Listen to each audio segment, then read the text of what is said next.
So right when I was about 19 years old here in Seattle, which was 1987, beginning of 1987, I know. Wow, could you have made a more surprised expression there? It was like, oh, wow. I was just thinking about how old I was. So right around that time, that was when I created my first fake ID. And it was actually done pretty well. It got me into bars when I was 19 years old, which of course the drinking age here was 21. Any of you confess to ever having used a form of fake ID in the past when you were growing up at any time? Really? Just Jermaine's the only one that's going to admit to that? You guys are actually... If I did it, I'd admit it. Okay. Well, there was a study that I thought was kind of interesting at this college here, University of Missouri. 1 in 5 people admit that they have used fake ID at some point for whatever purposes. Back in college, it's usually to go either buy alcohol or get into the clubs, whatever. What about using someone else's credit card? When you're growing up, how many of you either borrowed by permission or not by permission, borrowed maybe one of your parents' credit card to go buy something? Oh, sure. Okay, you got that one? You guys are perfect. No bad stuff. So the reason I ask this is because these are both examples of fraud. So I've committed fraud, you guys have committed fraud. It's not too big of a surprise. And fraud leads us right into our discussion of WebSafe. That's what WebSafe is all about. That's what it helps with. We have lots of things that we're going to discuss with WebSafe today. You can ignore that. We'll come right here. So we're going to start here in the first 20 minutes or so and discuss some of the challenges organizations are facing when it comes to fraud and cybercrime. Give kind of an overview of it. And then we'll talk about our product specifically and our Security Operations Center. I believe you guys might have seen that. Did you go on the tour to see the Security Operations Center? And then we got 3 main areas of WebSafe that we're going to talk about, hopefully before the end of the day. Malware detection is one, phishing detection is the other, and then the third is application layer encryption, which we just talked briefly about earlier a couple of hours ago. So first off, simple definition of fraud. There's 3 basic definitions. The first is taking something valuable from another person using dishonest means, such as taking someone else's credit card. Person pretending to be who she is not or he in order to trick people. So you kind of saw this last week when you saw my grab, all these impersonators. So somebody who's impersonating somebody else. And then finally, making a copy of something that's supposed to look like the real thing, such as that fake ID. So those are your basic definitions of fraud. And fraud and cybercrime are kind of synonymous with each other. Cybercrime refers to fraud, and cybercrime, as of the last few years, as a growing concern in organizations. I'm not going to go through all of these numbers here. I do like to point out that 61% of CEOs are concerned about this, and 37% of organizations have something in plan, have a plan. So that means almost half of the CEOs that are concerned about cybercrime have no plan in action at this time. And that gives us a lot of openings, a lot of opportunities here at F5. There's another new statistic. I just updated a lot of these slides. So this is a slide from just this last year. So this is talking about 2007 as a whole. 7 out of 10 organizations say that their security risks are increasing throughout last year. And my guess is that number won't change much for 2018. If anything, it'll go up to 8 out of 10. And then I found these other statistics, and I just thought they were all rather compelling. These, again, are all very new. 54% of companies experiencing one or more attacks that compromise their data. That's over half organizations say that they have experienced a compromise of data. 69% of organizations that don't believe their antivirus program is doing enough. 1 in 131 emails, think of all the emails that go out there in this world, millions a day, and 1 in 131 contain a malware. It's actually a pretty high number. And here's an interesting one. 6.5% of people are victims of identity fraud. They're victims of it. And actually, I think I jumped ahead. Maybe that statistic is later. I just updated these slides. So 6.5% of people are victims of identity fraud, losing their credentials. $5 million total cost of a successful cybersecurity attack, $31 per employee. And the total amount spent in the estimate for 2018. So we've got a lot of available cash here at F5, our customers, to dive into, because we have a great product to help with this. And one last statistic. 230,000 new malware samples produced every day. That's really hard to keep up with. And all they're trying to do is harm our customers. When I say our customers, I actually mean our customers' customers. So Bank of America's customers, or Amazon's customers. That's what most malware is targeting, are those folks. Here's something else that shows a trend on the rise. So this was a Kaspersky lab. They help, they're one of the organizations that can help users against fraud.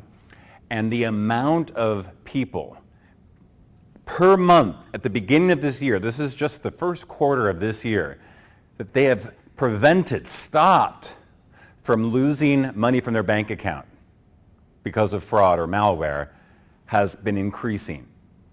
So if that trend continues, that means just more and more users, if we're lucky, we will block from losing money from their bank account due to fraud. So these numbers aren't going down. This is an interesting chart, just shows that this is, again, very new numbers of where attempted malware infections are taking place. This isn't necessarily meant to say, well, in the US we seem fine, so let's not worry about it.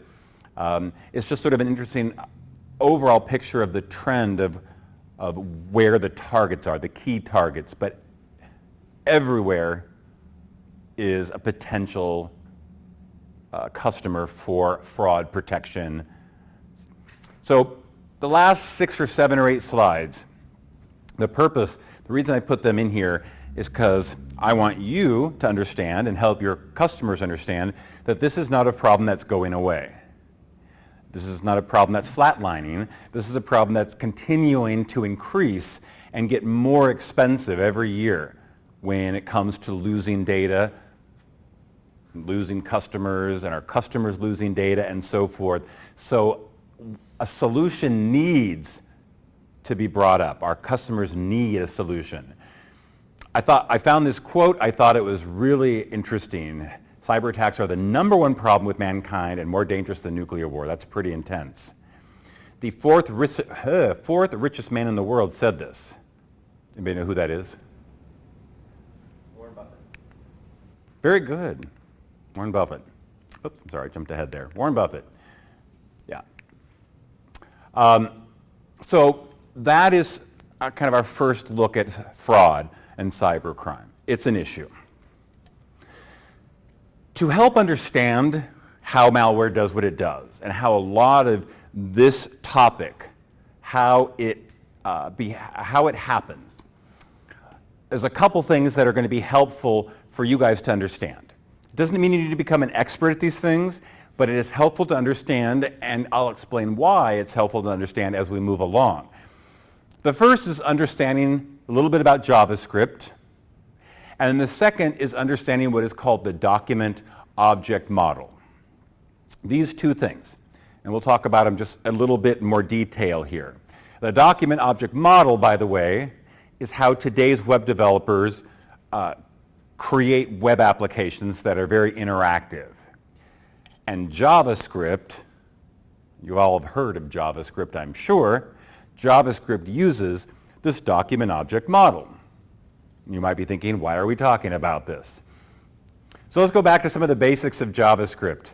If you are as old as me, you might remember that web browser back in the mid-90s, and that's when Netscape Navigator first released the first version of JavaScript, although it wasn't actually called JavaScript. They actually changed the name to JavaScript when Netscape Navigator 2 came out. Now, JavaScript and Java sometimes get confused, but they are two separate tools. Java creates actual applications, and JavaScript is used inside of a web page to create functionality within a web application. In order to utilize JavaScript within a web application, the users, us, we have to be using JavaScript-enabled web browsers. Now, 10, 15 years ago, that was a little bit more of an issue because a lot of browsers didn't necessarily have JavaScript enabled by default, so a lot of times you wouldn't be able to see or do things on a page. But nowadays, current web browsers all have JavaScript enabled by default. In fact, at one point I was trying to get a screenshot for something, and I was trying to find a web page that had no JavaScript on it whatsoever, and I couldn't find one. So almost every web application nowadays uses JavaScript in one form or another. Now I'll just give you a preview of why this is important.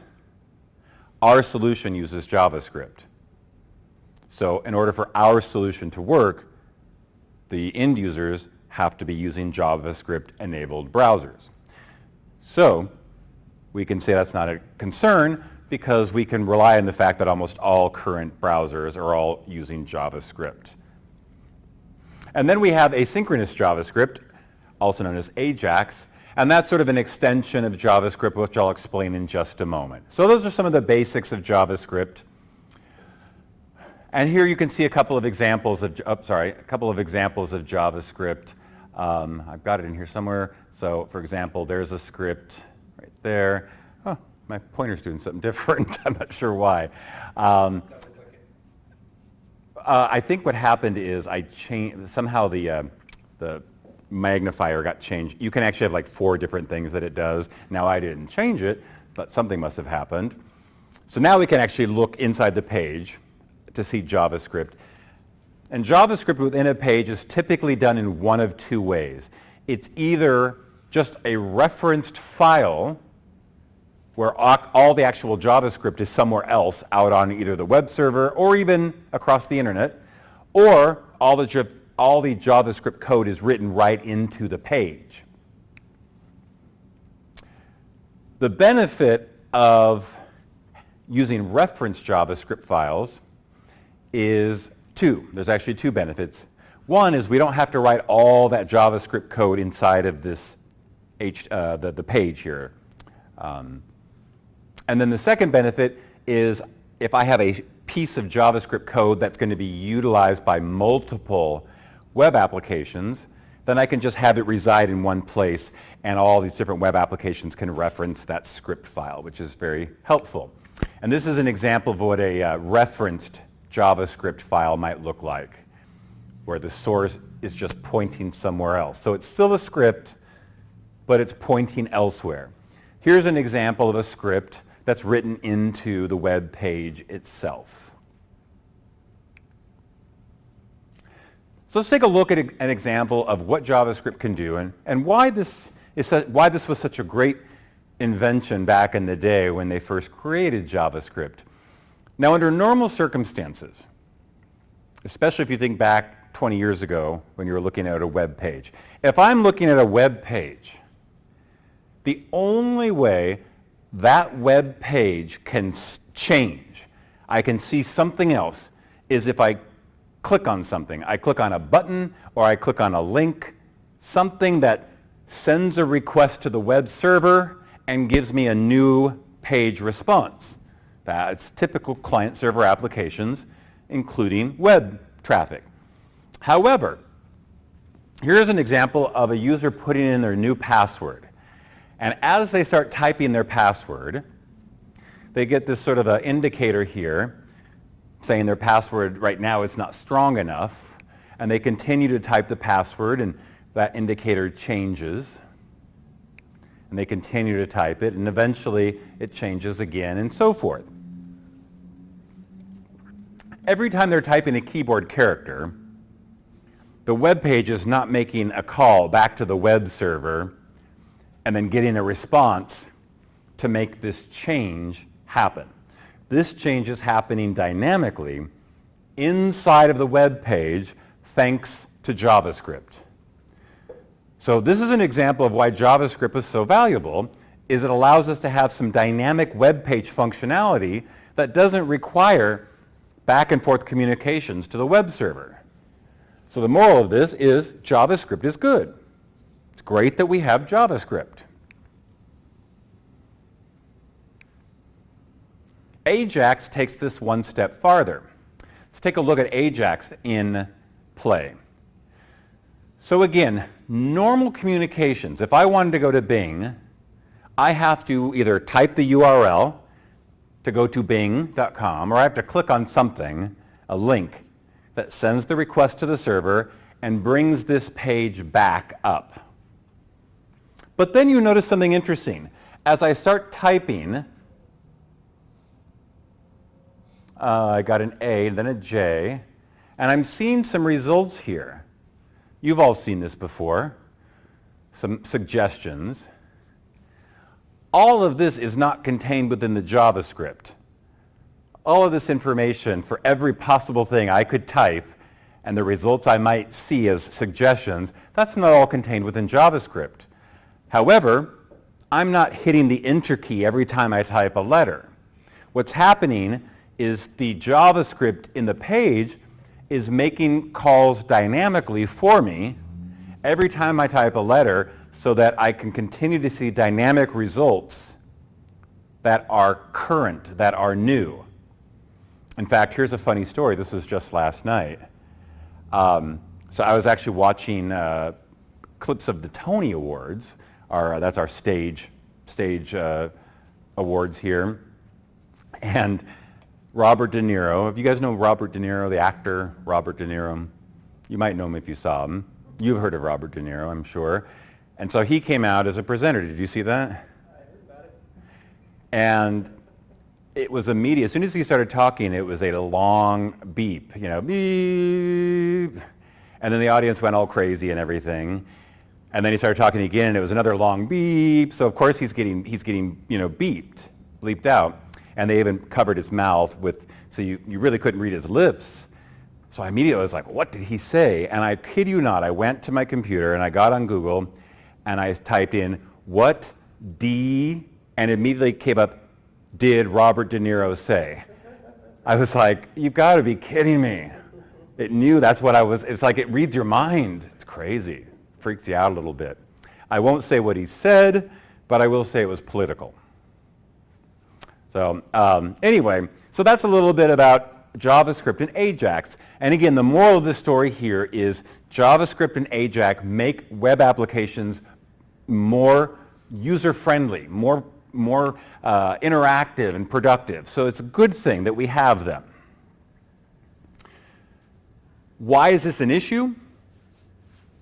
This is an issue because JavaScript is used to manipulate the web page. Again, think about when I was typing in a password and it was telling me, not good enough, not good enough. As I was typing, the web page was changing. So JavaScript, it interacts with the web page. And it interacts with the web page using this document object model, which is how web pages are developed nowadays. The problem here is that because of the fact that JavaScript can interact and manipulate a web page, malware is also written in a JavaScript format, and malware as a result, can also interact and manipulate a web page. So when I have a malware on my computer and it runs, it can do a variety of things, such as changing the page and giving me messages that aren't real. Like if I'm on my banking site, it might tell me a security warning that is not a real security warning from my bank. It can access data in use. So as I'm typing my username and password, malware can be capturing that information and then send it somewhere. It can also initiate an automatic transaction. So if I go to a web page, for example, if I go to a balance transfer, I'm going to transfer some money from my savings to my checking account, the malware can identify that I'm on that page. Oh, it's on the transfer funds page. And it can initiate a transaction from my account to an account that the hacker has configured within the malware. In addition, we have another concern. If that's not enough, I told you earlier that a lot of websites use shared JavaScript. We do. On F5.com, we use JavaScript from Google and Google Analytics and stuff like that. The problem is, if that particular source has been infected with something, then it's possible that all these sites get malware within their shared JavaScript. So the moral there is JavaScript good, malware in JavaScript not good. But we can't turn off JavaScript because then our websites aren't going to do anything that we want them to do. So now we just have to deal with the fact that what happens if malware gets on my computer. And we're going to talk about that a little bit more in our next lesson. We're going to do a very quick exercise. In this first exercise, all you're going to do is you're going to access a web page for a banking web application, and you're going to use the document object model, the DOM, to manipulate the page. Because I want you to see that anything you can do in the DOM, malware can do in the DOM.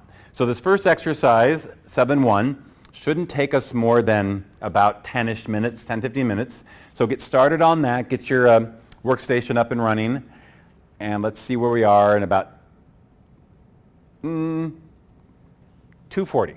Let's see where we're at.